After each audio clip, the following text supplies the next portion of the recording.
Kabar kurang sedap bagi emak-emak di Kabupaten Baru.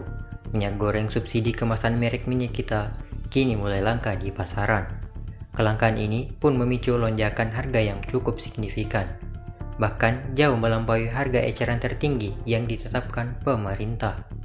Pantauan tribuntimur.com, harga minyak kita ukuran 1 liter kini menembus 22.000 di Pasar Metirowale Jalan APP Tarani, Kelurahan Tuwung, Kecamatan Baru, Kabupaten Baru.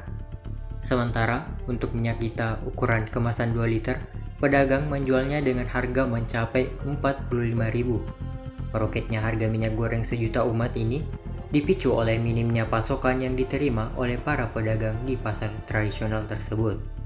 Salah satu pedagang sembako di Pasar Metirowale, Hamriani, bilang bahwa dirinya terpaksa menaikkan harga jual lantaran jatah pasokan minyak kita yang ia terima dari distributor sangat terbatas. Liter 255, beda 5.000 satu dos. Lancar ji pasokan minyak kita, Bu? Tidak, kadang 2 minggu tidak ada barang, kadang 1 bulan tidak.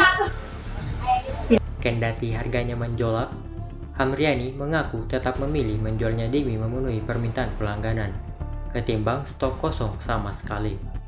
Melambungnya harga minyak goreng subsidi ini tentu langsung dikeluhkan oleh para konsumen, terutama para ibu rumah tangga. Salah satu pembeli, Erni, mengaku sangat terbebani dengan harga minyak kita yang kini menyentuh 22.000 per liter. Semoga turun supaya masyarakat ya sejahtera, bisa turun barang-barang ekonomi supaya menjamin masyarakat. Ia berharap pemerintah segera turun tangan mengatasi kelangkaan dan menstabilkan harga di pasaran. Download Tribun X sekarang, menghadirkan lokal menjadi Indonesia.